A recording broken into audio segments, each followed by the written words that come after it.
Hello! Hello and welcome back as we continue our venture through the many truths of my Ironsworn campaign. So some things to talk about before we get started. Again, these session zeros are probably going to have some of these. Oh, don't worry, I got my notepad back. Ooh, oh, geez, everything minimized at once. I love when the computer does the things I don't want it to do. What a beautiful machine. Thank you, computer. I literally, all I did was move one. Oh, look at this. If I look at these, these things at the bottom of my screen, it's just like, nah, bro, everything closes. Like, what the what a weird UI system. So useful. Oh, thank you for all the extra tools. Appreciated. So silly. It's fine. Anyway, I have my notepad here, and I have some things that I want to go over before we dive in to the remaining truths, hopefully, and into some of the other aspects, the gods, and other things. So, first thing is scheduling. So, last session 0.2, I talked about not really knowing what it was that I wanted to do. Cool, my mic is on. I was like, I've been talking and no one's the mic is broken. We were talking about not really knowing how I wanted to upload this, not really knowing how I wanted to schedule it, and I think I figured that out. So this is again going to be an attempt. Nothing is solid in going to exactly be what I want it to be, but because I have no idea what life will be like and what will happen, blah blah. But effectively, what I'm going to try to do is I'm doing these short episodes during my lunch at work, which is not sustainable. I won't be able to do these at my lunch all the time. But what is sustainable is, I think, when I actually get into the game, when I get past these introductions and I get to find time to play, I'm probably going to do a 3-hour session, effectively. And I think I'm going to segment those sessions into 3 episodes. I will begin and close a 1-hour segment.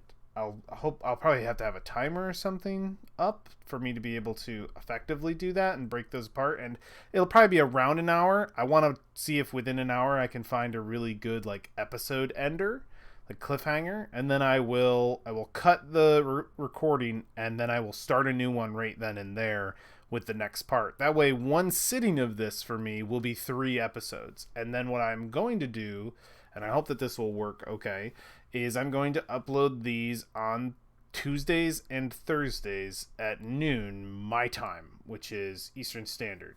I believe that's how that will work. So hopefully YouTube time stuff doesn't betray me.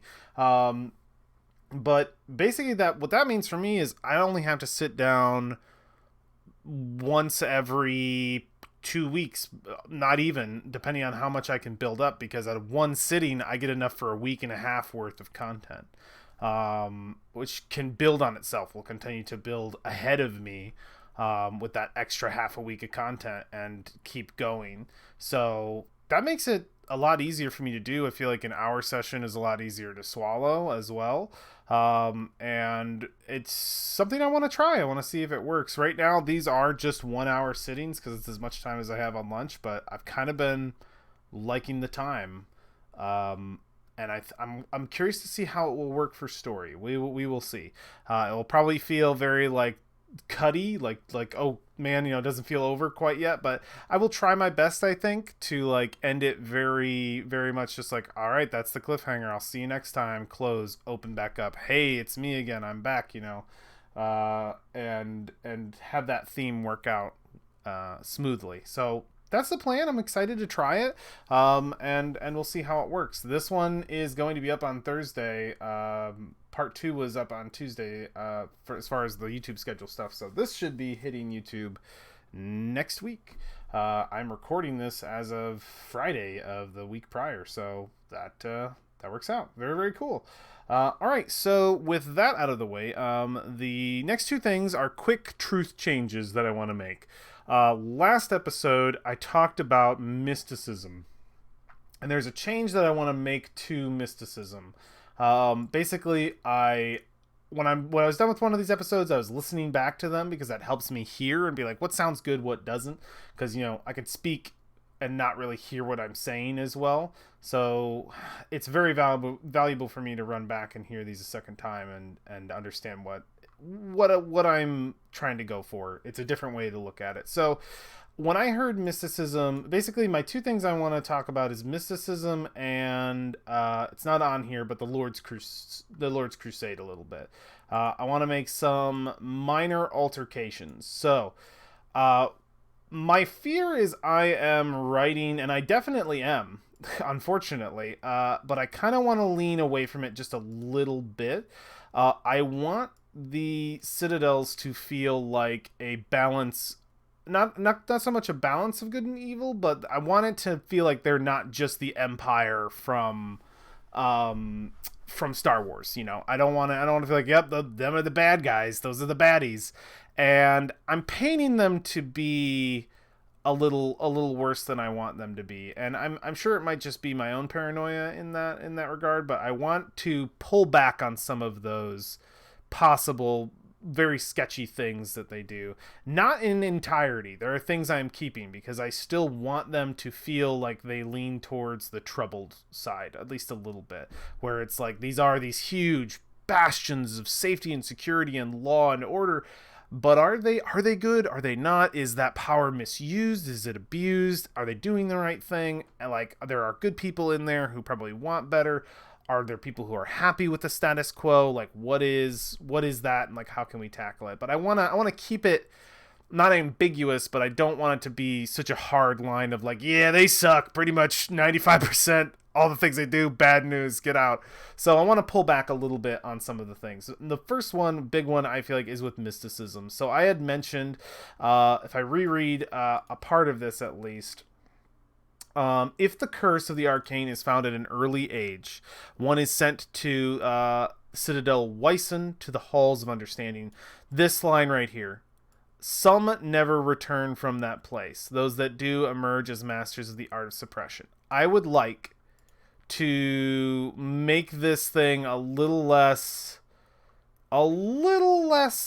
like gritty in that because to me that immediately is like, well, that's fucked up.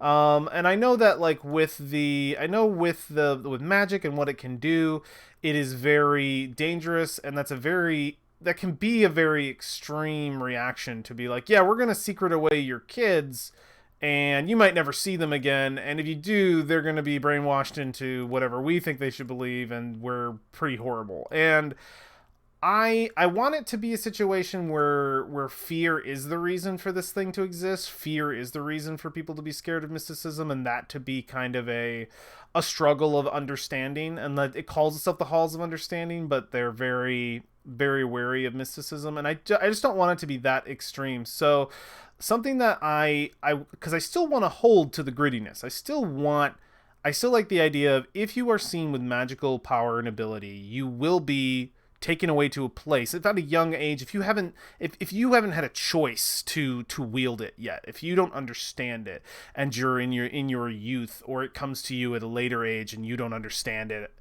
you have a choice to effectively go to this place that will help you to suppress the magic, versus just being exiled right then and there. If you're somebody who had magic, used it, abused it, that's exile. There's like, sorry, we're not going to send you to the halls. Like, you used magic to tear open a thing and summon demons and do some really messed up stuff. You knew what you were doing. You knew the things that were going to happen. You didn't seek help. You just used it for your own gains and hurt a lot of people doing so you're exiled. Those people would definitely continue to be punished in that way.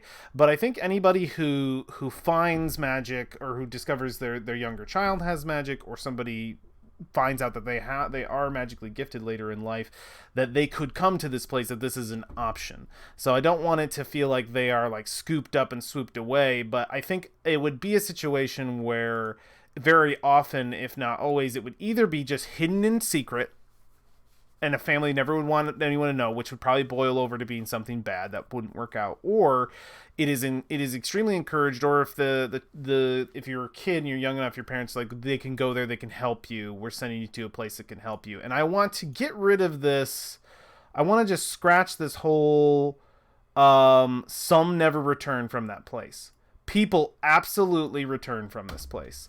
I actually want to almost create a whole faction of people who have mastered the art of suppressing their magical ability, and have them be like honored for that, in a way, to be like, you went to Citadel Weiss and you learned under the archivists of the Halls of Understanding, and you've been able, you have that magical capability, and you have the restraint to not use it now, and that you can re-enter society, or not that you've been taken out of society, you're just going to a different one in the halls of knowledge in Citadel Weissen, and that it would effectively be like going to school and then like coming back and finding that you have the ability to not let the magic, tempt you, not let it get a hold of you, and you end up opening portals to demons, and doing terrible things, and having the magic kind of consume you. So I like that a lot better, and I like it being more of a choice kind of thing. And if you find it when you're older that you have that magic, and you do have to make that own choice of yourself, your parents can't like make it for you, you would have, if you were found out, you would have a choice to go to the Citadel or to leave, effectively. And I think a lot of people, what they would do if they were scared to go to the Citadel, if they were afraid of that judgment or whatever kind of thing would come into their life, or if it would just be a situation where like maybe somebody doesn't want to get rid of the magic. Maybe they're curious about it, but don't want to try to find that way to not abuse magic, but still use it. But there's such a stigma about it. Maybe those people just leave. They become deserters. I want this to be a world that does have a home for magic users somewhere, and not for it to feel like everywhere you go, you're cast and shunned, and you can't exist. That just seems brutal, and this is a change that I want to make for this, so I'm scrapping that effectively. So yeah, if the Curse of the Arcane is found in an early age, one can be sent. I would say one can go. One can go to Citadel Weissen, to the Halls of Understandings. Those that do emerge as masters of the art of suppression, cleansing themselves of all arcane inclinations. It is common that these enlightened individuals go on to be archivists of the Lady of Secrets. And I think they could even go on to be people who can mentor and help others who are cursed with magic and don't know how to wield it. And they could even be people who end up being people that you play. You could play somebody who could be a sort of mediator in a situation with a volatile mage. Somebody who doesn't know how to control their power, or does and has overused it or abused it. And you could step into that situation knowing how to help suppress their magic. And it's probably done with iron. Like, you're probably taught with iron how to mess with this stuff. And I think that would work out. And I want to make it very clear that though I want it to be possible that there is some good side to magic that we don't know yet, that in this world, I want magic to definitely be seen as a problem. It is not that it is evil, it is that it is uncontrollable. Like, you can't, as a person, as any one individual, control it. And the state of the world is a proof of that, effectively. So that is a big change I want to make to mysticism, and I hope that it doesn't matter if it works out for you, it works out for me, because it's my game. So I hope that it will work. I hope that I can feel it out and it feels good and it feels like it works. Basically, I want to pull away from it being a little too Dragon Age. where it's very much like the Mage Guild in Dragon Age is really fucking sketchy, and it's like, nah, and the whole time I play that game, every time I'm like, man, that Mage Guild's fucked up. They take people in there and they brainwash them and they fucking wipe their memories, and this fucked up. It's super fucked up. I don't know if I want to go that dark with this part. I want there to be aspects of this society, of the Citadels, that are considered good, even though they are like a law and order, very authoritarian society. I want this to be something that is like an actual offered helping hand, and not a we're going to throw you in a cage now. I don't want that. So yeah, cool. That is mysticism. So moving over to the one other thing. This is actually going to be a much longer intro than normal. I apologize, but this is, I am effectively going into truths more than anything, but these are just truth edits. So I'll make another timestamp skipping to new stuff. But yeah. The other thing I want to change, my populations, I don't know where I wrote them in here. I'm going to save that. They're in here somewhere. But I wrote populations being a lot lower than they should be with the area I have. So distance wise on this map, from one to another, one citadel to another is about 93 miles. If to walk one side of the expanse to the other is about 150 miles. Effectively. And if you're wondering why you can see a citadel, at least one, from any point, it's because they are very, very high up. I'm almost thinking of citadels as layered towers in some aspects, but you should always be able to see, at least from the high ground that they stand on, which is like mountainous earth almost, and the actual structure themselves, no matter where you are at, with a curvature of a normal kind of planet. I would hope that still works statistically to be able to see. If it doesn't, magic, whatever. It's the best I could do.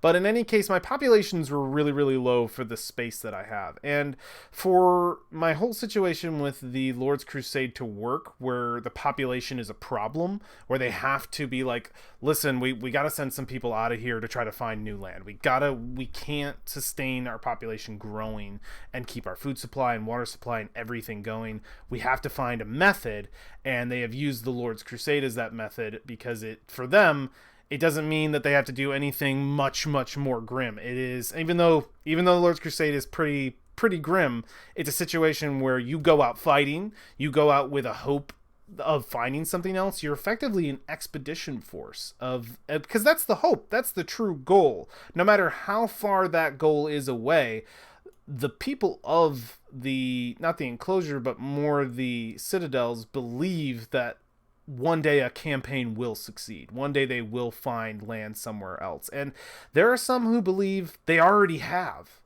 and that campaigns have gone out and found area, but just have had no way to return yet to give news of their victory. So there are some who believe they still exist out there, that they did find the promised land kind of thing. And honestly, I said last time that none have, but I don't think I know that.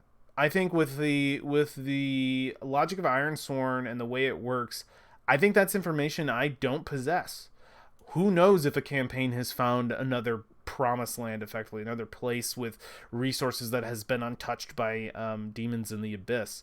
I think it's totally possible, and I think that hope adds drama for sure. So, but the change that I'm making is I'm increasing my population sizes, because my population sizes are way too small for the space and area to actually have the problem of overcrowding, to actually have that be an issue where food supply is in danger, water supply, or just space itself is a danger. And we already know space itself is a danger, even with these population sizes, because we're working with only 6 actual locations that are a viable defense and order. Like the everybody else is just moving around the wilds, which are dangerous in their own right. The wasteland is horrifically dangerous. The wilderness is normal dangerous, but also still fucking dangerous. So I mean, I said before that these are like 100 to 1,000 people per citadel. I would say it's more like 10 to 15,000. 10 to 15,000 people a citadel, but that also includes because the people of the citadels haven't just stayed in the citadels. Very close proximity, they have made what I would call like lumber camps, mining camps, very small makeshift villages, though no one would call it a village because it's too much to be able to think that you could actually make a permanent outpost and hold it, though they have done so. I just think that the only place they would ever consider or call or give a name of like secure home, like a village, a town, or anything, it would be in the citadel. Anything else they would call like an outpost or a camp. I know that's a really minute thing, just be like, oh, they don't call it villages, but like anyone would normally call it a village. I just think that these people would be like, no, we don't have villages or towns. That's impossible. Like the only people who live out in the wilds are nomads, and they keep moving. The only place we can stay is the citadels. Now, deserters might completely not have that logic. They may be like, "Fuck you, that's a village." like your citadels suck. We're moving around just fine. But the people of the citadels are very much of the belief that only the citadels are a protected, stable environment that can be stationary. So these are outposts and camps that are very temporary, brought up and torn down. But I would say at any time, 10,000 population stays in one of these citadels, and then like around 5,000 makes up outposts and camps out in the land, harvesting resources for the citadel. And they probably don't go too far. The further they go inland, the more danger they would experience. So there would be camps probably within like a 20-mile radius of a citadel.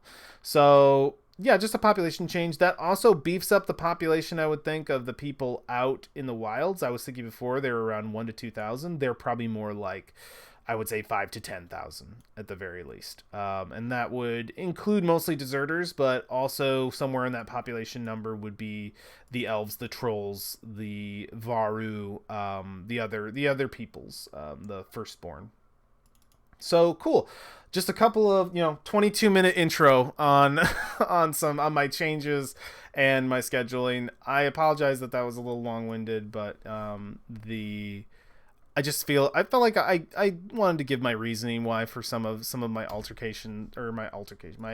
my alterations to my thing, my story.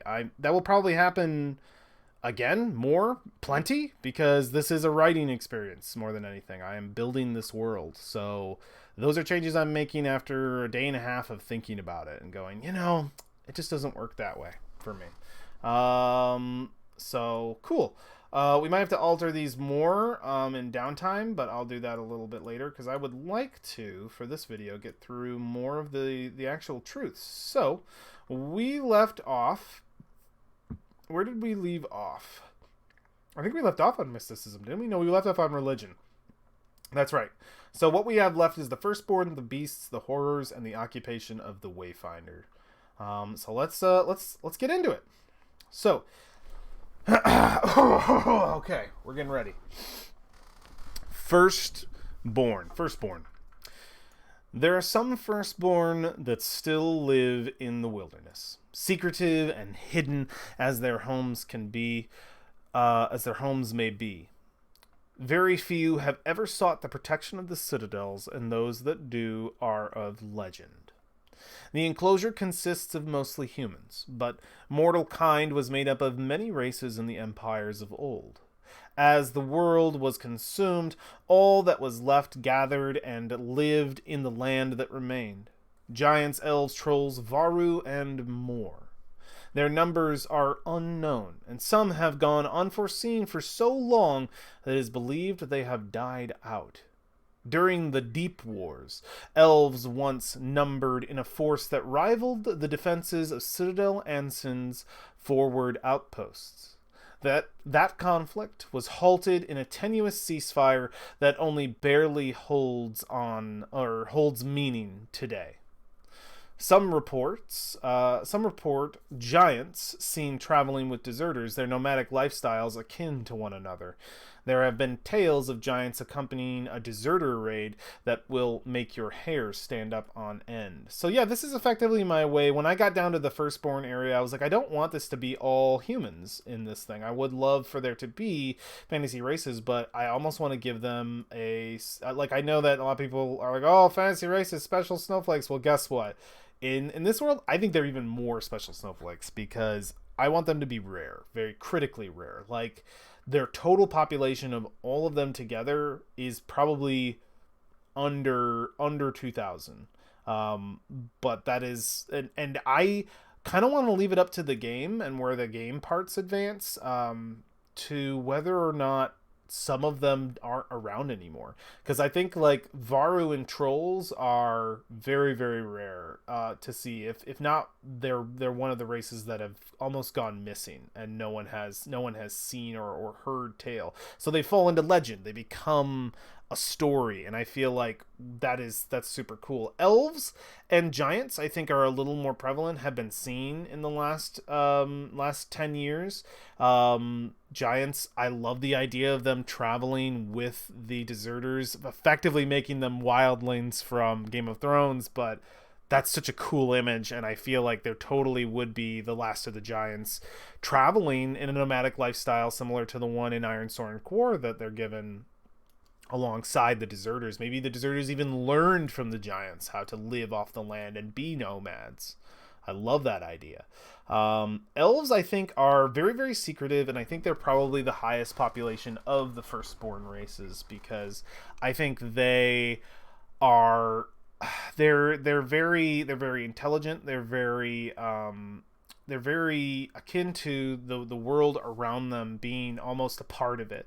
I want them to be very like very old fairy tale elves, where they're kind of only are seen when they want to be seen, where they're very much a force of nature than anything. That if the trees are there, the elves are there somewhere. But I like them to be a force of, similar to the elder beasts, a force of nature pushing back, where you can't go too far into the wilds without the elves being a problem. And their existence, I think, is the most secured as far as Firstborn. They are in the deep woods, which are over in Citadel Anson. I made sure to actually make sure that location would be correct. So Citadel Anson is the one that has to deal with the elves probably the most. Which Citadel Anson is the Lord of Allure, and by that I mean, and we'll get more into the citadels, but they're interesting. So their outposts have been threatened. Them trying to get wood, which would be their main commodity, is providing lumber. At least with the help of Citadel Liestung, that would be a huge thing. And they I think of it, I wonder if I should switch these two. I don't know. I like the idea of I could no, I don't want to switch those to that effect. We'll figure it out. It's only because Citadel Liestung is like literally Lord Liestung he has a wood cutting axe. I might have to change that around to fit, but we'll see. In any case, the Firstborn are elves. They are prevalent. The others are much rarer giants seen with the deserters. Cool. Moving on. Oh yeah, elder beasts. So I mentioned them before. Good, I get to mention them now. This is kind of an interesting little bit, because a lot of the Ironsworn things I wanted to keep, so I found a way to slip them into the world. I didn't want to subtract a truth. Okay. Beasts. Monstrous elder beasts protect the creatures of the wild.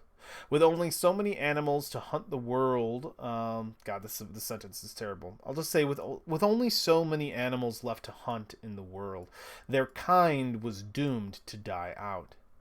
Nature has a way of balancing things, though, as most creatures are natural, but there are those among them that are more. Claws as sharp as swords, hide harder than iron.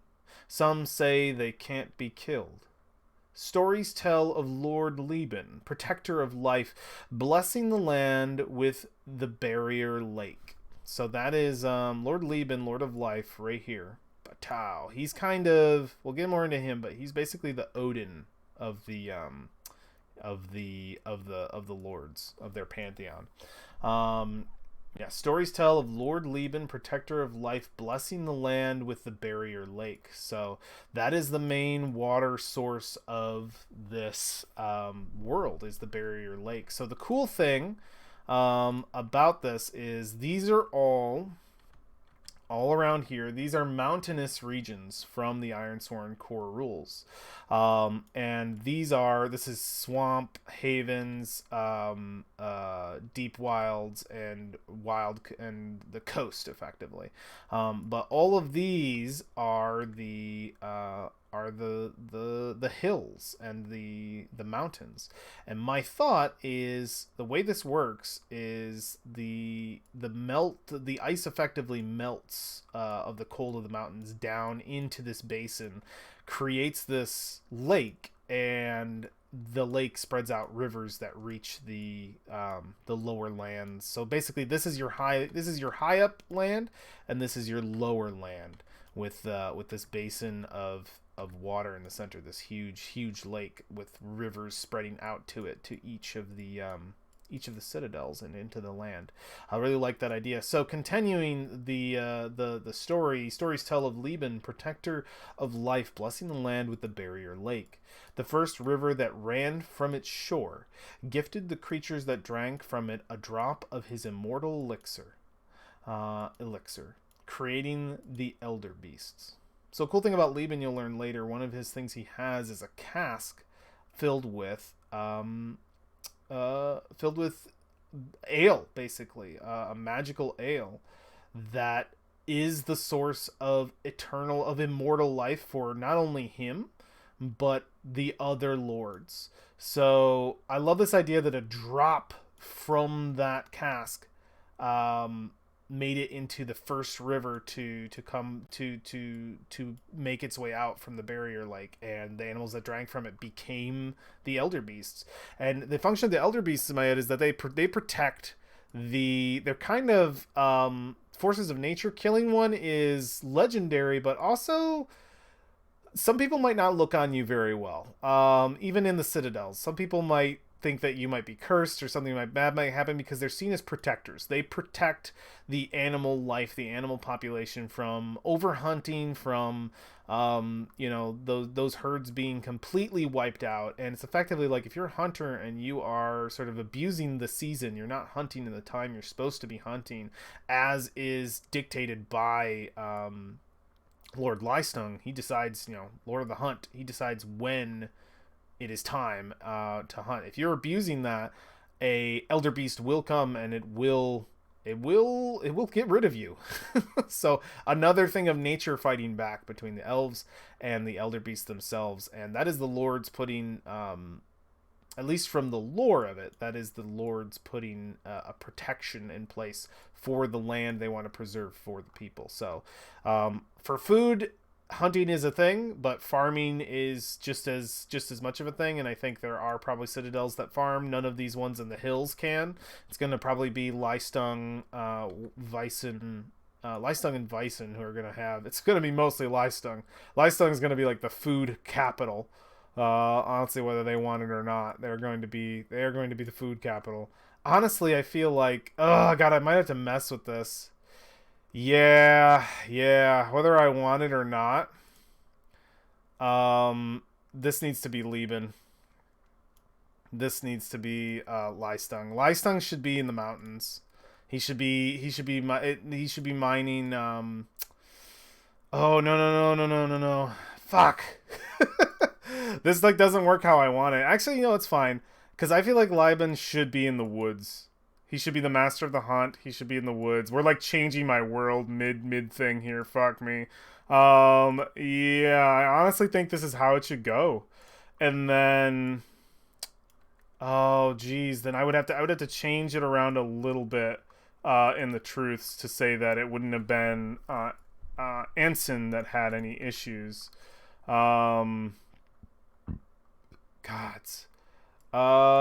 Yeah, I'm trying to figure out how best to set this up. So I think life should be I just wanted power at top because I thought it was cool, but it's not working out, like, statistically.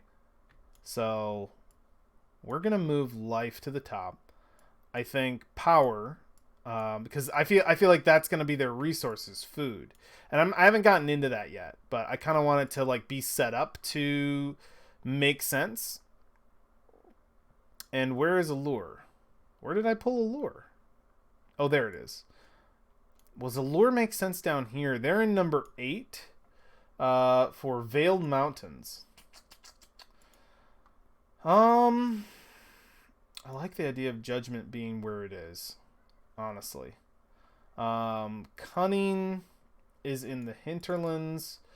I actually am going to do something really quick. I think I'm actually going to switch. I'm going to put... I like the idea because this is a swamp. This is the swamp area. This is the flooded lands. I like the idea of the flooded lands being the cunning a little more. It's a little more... Swamps are a little more sneaky, a little more spooky. And I feel like that should belong there. And then, like, knowledge is the sort of halls of learning, and the hinterlands, at the very least, make a little more... So, oh, no, it's dense forest. Settled against rugged terrain. Oh, shit. No, that should be... Oh, no! That should be Liestung. I'm moving the world. I'm shifting the planets. God, no! No, that should 100% be Liestung. So Liestung should go there. I'm just gonna put my... I like to set these up very loosey-goosey originally. So I wasn't really considering some stuff. So I'm gonna put knowledge. So cunning. I feel like cunning can stay. So power, life, and cunning on one side of the map. Where in the deep wilds? Who should be in the... I think maybe we can hold to allure being where it was. I think we can hold to allure being where it was. That makes sense to me. We're gonna leave allure right there. I think allure's fine there. I think... that kind of changes where my like worldview a little bit. I think knowledge can be... I kind of want knowledge to be up in the mountains. I really do. I want them to be like, you know, like high. Yeah, they're straight up in the fucking mountains. Like, you'd have to go to this super tall tower that is just up there. Judgment is in the mountains effectively as well. Or it's considered the Shattered Waste, the coldest place. I think is effectively there. And the... Yeah, I think the hinterlands makes the most sense for Liestung, because if the hinterlands are just literally just this vast dense forests nestled against rugged terrain. I like that. I like that idea, because that actually leaves forests on either side kind of opening out into here. The coast belongs to the deserters 100%. Like the coast and basically anything close by the water and the barrier islands themselves. I'm making the deserters very Viking. Very Viking-esque. So cool. I think this layout works. We'll see about if we change it. These are nice and easily changed as it goes, but this makes a lot more sense because I was immediately like, oh yeah, food, and I'm like, wait, why has Liestung got food? Liestung be getting wood. Where's the wood? So that works. All right, the world did a little bit of a toss up, but we're good. Okay, let's keep going. We still got plenty of time. We are gonna move on to horrors. So, demons walk the earth. They will devour you if they can. The land beyond the enclosure is a place of dust and pits. Great wounds in the earth where the gates of the abyss open their toothy maw. So more reinforcing of something we already kind of talked about. But I definitely want to establish that demons are horrors in this world, according to Ironsworn. To see a demon is to see true horror.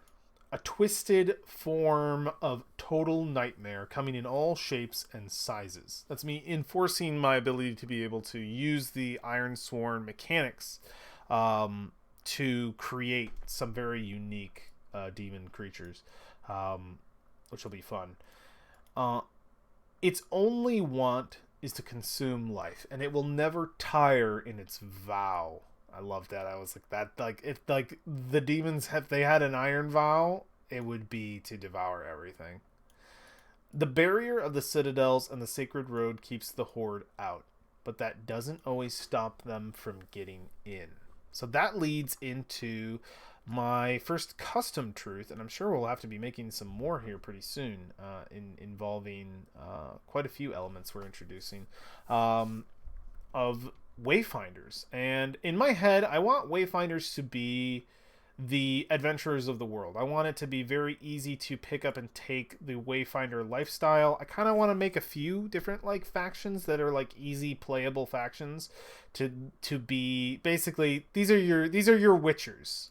As if you've seen the Witcher series, these are your witchers, these are your Jedi, these are your they go out and they do shit. So let's get into them a little bit. Trained to fight demons and seal gates, they are mercenaries of the highest order. There's that fucking loop that I want gone. Come here, you.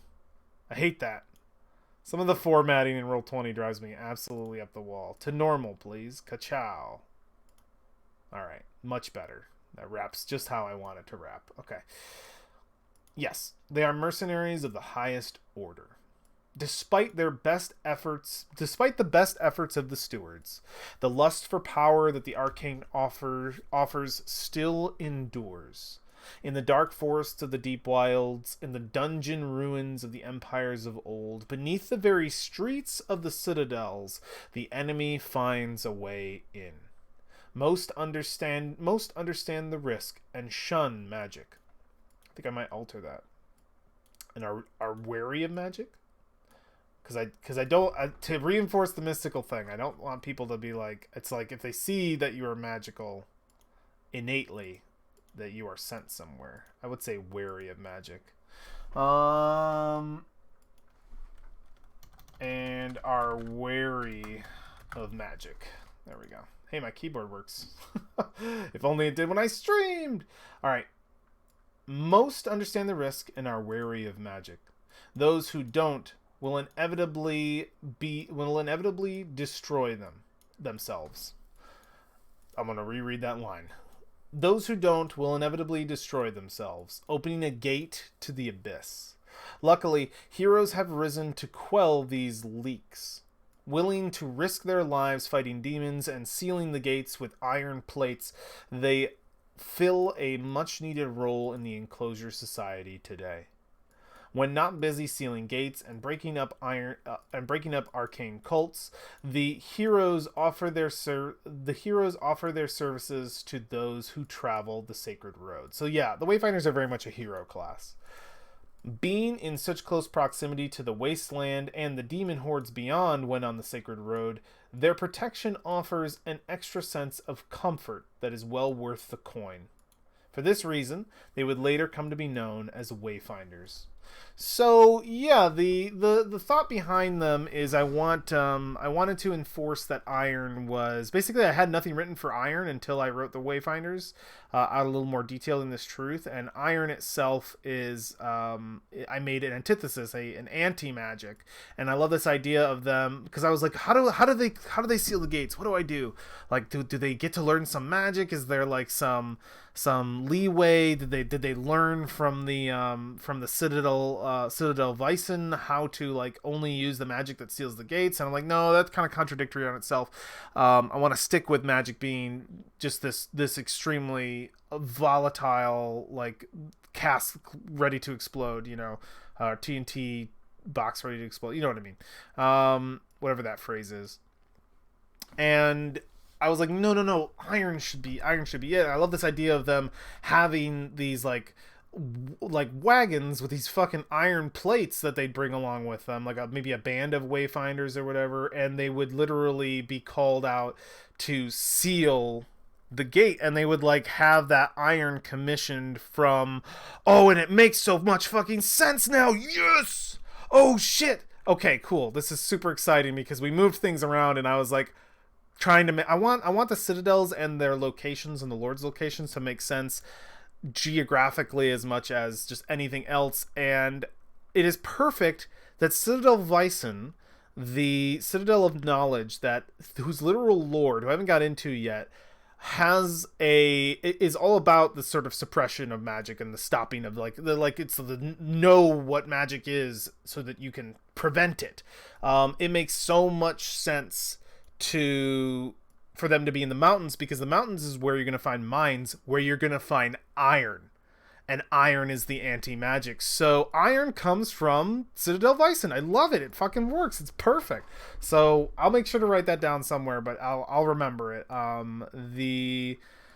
It is definitely that when we get into actually detailing the individual citadels in the world notes I've made here, I will make sure that is noted, that is the resource they provide. So you have to go to Citadel Vyson to get the plates for the doors that would seal a gate to the abyss.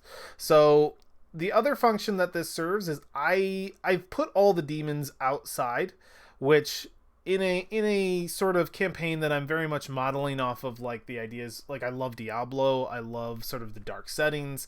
I want the opportunity for adventurers to have to deal with demons, to have to face demons, regardless of the fact that they're outside. I have some other ideas of big sort of world arcs that I think will be really cool for, like, possible, like, demons becoming a big problem again. Those are just ideas in my head, but as, like, a standard staple, I want it to be the case where, and it ties into the mysticism, it ties into Citadel Vyson and the Halls of Understanding, it ties into these people learning the arcane and or having the arcane innately and not knowing how to use it or abusing it. I like the idea of all, like, a mystic backlash has a very, very high chance. Even if you look at Mystic Backlash and the list that it has, I don't know if it'll actually show the full list of Mystic Backlash on the character. But one of them is you literally spawn demons. It literally says that. And I just want to make that effectively, we don't have to find it. I want to make the Mystic Backlash, like, if you fuck up a ritual, you will probably roll in the Oracle, and it is going to be very likely that your magic tears you apart. Not completely tears, I don't know if it tears you apart. It tears open a whole, it doesn't tear you apart. It tears open a gate to the abyss. Your magic has drawn the ire of demons, and then in most cases, those demons, like, you don't immediately die when that happens, but when the demons come out, that's when you die. Like, if no one's there to save you, if you're alone practicing magic or in a small cult of magic, which I mentioned before, because I think there totally would be people who are like, no, we practice magic, we use its power for, that would totally exist. And they would definitely be either total baddies or people who were just scared and pulled to using a power they don't understand and shouldn't use or manipulate it, or who knows, because magic does bring power regardless. And if you can get it to work, if you don't backlash, it puts you ahead of other people. But it's just the risk, it has to be very high that when a backlash happens in this world, that you spawn horrors, and more often than not, the person who opened that is dead, and because they're immediately devoured by demons, and those demons are starting to come out now. They're not as big of a tear as those massive pits I'm describing in the Wastelands. I'm imagining a very small rip, a leak, that's why I've labeled it a leak, where we would have a few of these things come out and start to become a problem, and you would have to call on a steward, would have to call on a wayfinder to deal with this situation. And if that shit happened out in the deserter lands, it is something that would come later and can fester and could be worse. So I imagine the deserters, and I haven't detailed this yet, would have their own sort of wayfinders or their own kind of precaution or something to be able to deal with it. Or maybe they can't. Maybe the tears that exist out there exist, and they're still just small leaks where it's not like an entire horde is pouring through, but every couple of days, a few demons are making their way to the other side and becoming a problem. See, that allows demons to be a prevalent thing in the world and still be a threat, but not be as overwhelming as I've described as what is out in the Wasteland. So I like that idea, and I think, maybe the deserters don't have a way to tackle it. That's why they're nomadic. They keep moving. So if there were magic users either the deserters would take them to the citadels in hopes of please save my child and sacrifice their freedom for at least a portion of time, which I think the citizens would immediately accept. They wouldn't force them to become, citizens either. Just be like, if you're going to come here. So there's probably situations where deserters come to that citadel if they have that knowledge. If they have that knowledge, if they're not so far removed from citadel society, if an elder might have that knowledge of like, oh, what do I do? My baby has magical powers and blah, blah, blah. And they were like, there's a place you can go, but you have to go to the citadels, and you have to go to a very strange place you've never been before and beg for their help, kind of thing, which I think they would just immediately do. They wouldn't even have to be a beg. It would be assumed that you'd have to beg for their help because citizens are assholes to, I imagine, to a lot of deserters. They don't agree. But they would immediately be like, sure, no, we'll teach your child the art of suppression, but they would have to live there. So they would end up more likely becoming citizens just from having to be raised there to learn how to suppress their magic, which is like a school, basically. So that could be a character in itself.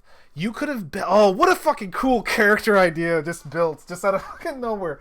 You were a child of the deserters. Your mother and father brought you, or your mother or your father or your family circle brought you to the citadel, left you on the doorsteps, like fucking Hunchback of Notre Dame situation.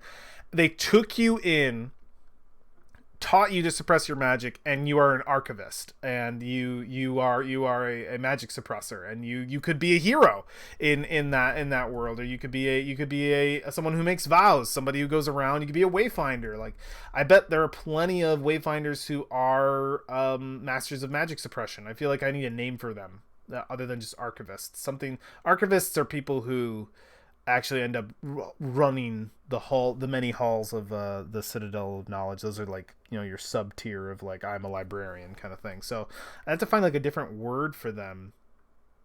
But yeah, that would be, what a cool to know that that's your past, to be like, my lineage came from the wilds, came from the deserters, but I was raised here, and now this is my home, and I don't know who my family is, and they never came back for me. And then maybe they would, and you would have to see them or something, or I don't know. There's so many cool.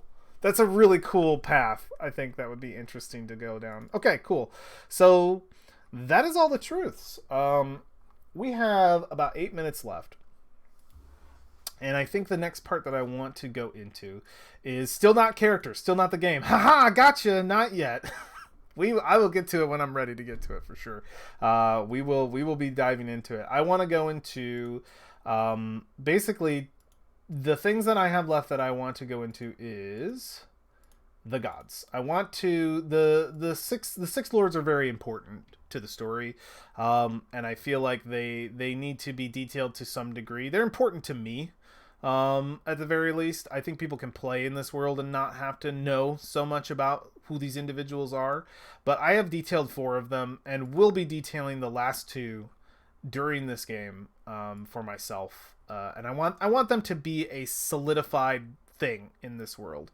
I don't want it to be like, come in and remake the gods every time you play Ironsworn. There are certain parts of this I don't want to be Ironsworn, if you know what I mean. I don't want them to be discovered entirely through play. I think Ironsworn does a great job of providing a system that makes it so you can discover entirely through play. But in this being a pre-made world for this system, I feel like it does have to have aspects that are in stone. And I want to make sure the lords are in stone. So I've written 4 of them prior, and then these 2 are going to be written during the game in stone by me as I figure out what I want them to be. And I probably will be interesting to see what they become. I already have thoughts in my head, which will probably be what they are. So the game may only dictate some very minor things, but we'll see how it works. So let's start with the Odin of my pantheon of 6 gods. Let's start with the leader. And they're Leben, Lord of Life. I have to make sure not to scroll down too far, because there are secrets that I want to keep that aren't set in stone, that I don't know if they're true. I wrote them with 5e, but they could still be true to this world, I think. So I am keeping those hidden for the most part, if I can. All right, so Leben, Lord of Life, is depicted as a joyful father figure. He sports a big red beard that falls over half of his barrel-shaped belly.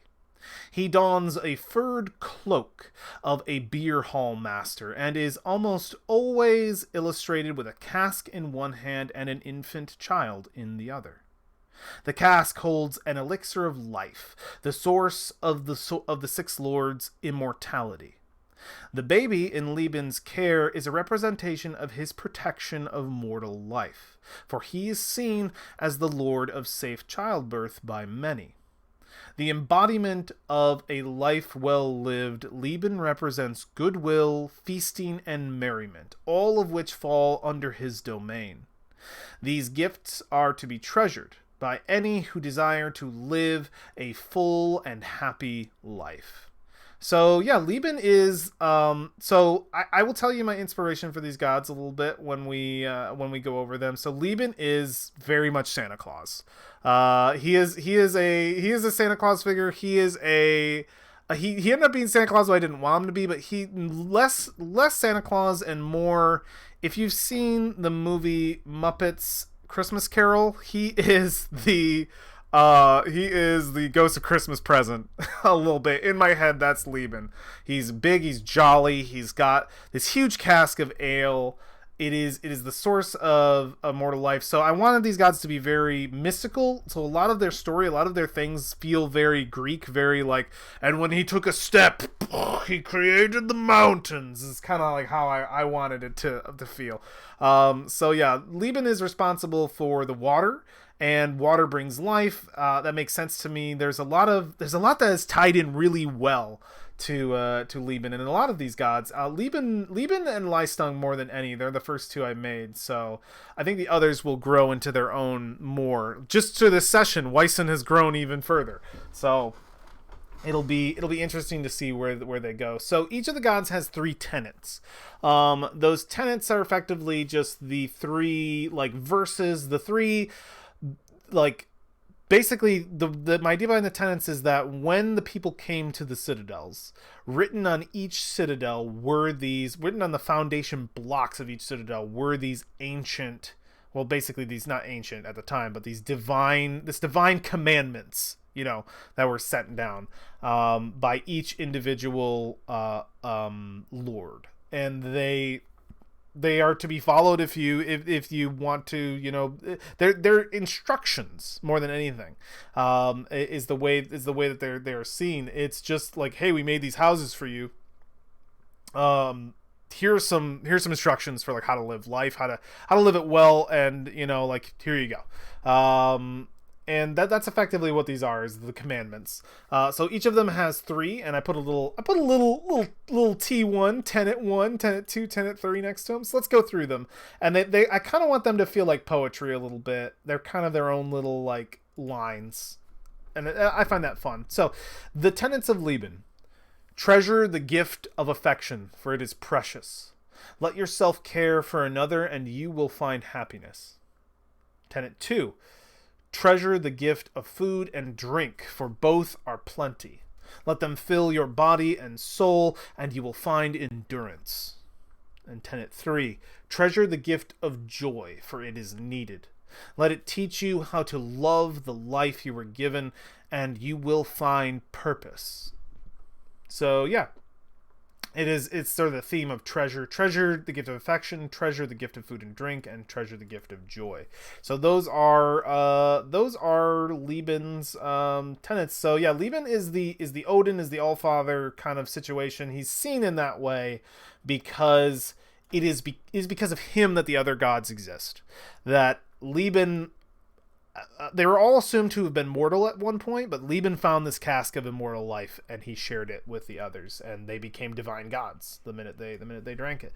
So yep, that is Leben, and we'll move down to and he will be located in, well, not him himself, but his area will be in the Havens, in the northern part of the land, and I think food is going to be their primary resource. I actually, in Ironsworn, they show a few resources. Like, they actually list 6 resources that are like, these are resources that are needed in the lands, and it was in the core book, and I have to find it again because I'm like, perfect, I'm going to assign one of those to each. It'll make my life easier. So I don't know what all of them have to give quite yet, but I know where iron comes from, I know where food comes from, I know where wood comes from. So Liestung, Weissen, Leben. So let's talk about Liestung. He is right here. All right. So yeah, they all have their own kind of cool symbolism that I think is fun and interesting. I have some ideas of like what they mean, but we'll sort of establish it. Well, we'll establish it right now. So this is the cask I'm imagining. So it has an eye, and this is the cask. And I don't know quite what the eye means, but the square at the top is like the cask. I'm very much like putting this in my own head. Like I didn't plan this at all. I'm just trying to like find what are those things where you look at the splotch graphs and you're like see what you want to see. That's basically what I'm doing. So this is like the cask representative of that. This is almost perfect because for Liestung, after I read his story, you'll know these are antlers, effectively. These are antlers, and then somewhere in there, I'm sure you can depict it, an axe, double-sided axe, easy enough. So, Liestung, Lord of Power, is depicted as not one, but two divine beings. The first is a bear of a man resting a humble woodsman's axe on their right shoulder. They represent the embodiment of physical strength. The other is a noble beast, a towering stag of ethereal nature wielding a broken chain wrapped around its left hoof. It is represented as the embodiment of a resolute mind. The two are said to share a connected soul which binds Liestung to their different realms. To understand what Liestung represents, one must honor both the aspects of strength and will within themselves. Only then can they follow the path to power. And the tenets of Liestung are: honor the body, that you might use it as a tool to perform miracles. Honor the spirit, that it may break the grip of those who seek to wield you. Honor experience, for those who came before have much to teach you. So those are his tenets. I am actually over on time, so we're gonna have to call it there. So Liestung has a little bit less story attached to him than Leben. He was the first one that I wrote, but I did make a rumor down below. I'm not gonna scroll down there because there's too many secrets. Don't pause the video and find my secrets. Spoilers. Spoil yourself. Yeah, his story is an interesting one. I had a lot of trouble writing it out. Liestung almost stopped me from even continuing because I was getting so stuck on his story. Effectively, and I figured this game would iron it out more, but effectively the rumor behind, because there is story to each of these gods and sort of how they came to be chosen by Leben. And Leben would have his own story about how he came to be too. But I do know for sure Liestung is the actual mortal son of Leben. That he is his son, but he was actually cast out. Leben was once very much the opposite of strong. He was weak and cowardly, and he was a thief. He was stealing food from the stores of Leben, and he was cast out by Leben, his father, into the cold to effectively make it on his own, to prove himself, and it was ashamed of the weakness of his son, and brought him up better than that. And Leben basically went out on his own adventures, very Hercules style, and he came into contact with this sort of spirit elk. In basically having to become a hunter, he met this sort of spirit of the forest effectively, and had to learn a respect for that spirit, for the wilderness, for life that he didn't have before. And in doing so, he found strength. And I think even one of Leben's tenets is about finding strength in yourself. I can't remember. Maybe, I know. I don't think so. It might have got cut. But that is a story between those two. So the antlers makes a lot of sense for the antler symbol, which isn't there anymore. Oh no, I have to actually change my map. Fuck me. I'll edit that later and make sure that's changed. This is what it's supposed to look like. So we'll go in and mess with that and make sure that those are accurate, because these are not the right symbols now that I've moved everything around. Oh no. This is supposed to be his symbolism. All right, cool, cool, cool. That is the whole kit and caboodle. I've got to go get back to work. I'm late once again, and we'll have to cut into a break or at the end of the day. All right, thank you for joining me. I will be back with more Tuesdays and Thursdays is what we're going for. So I will be back with more, and you'll be getting this Thursday next week. So see you then. All right, bye.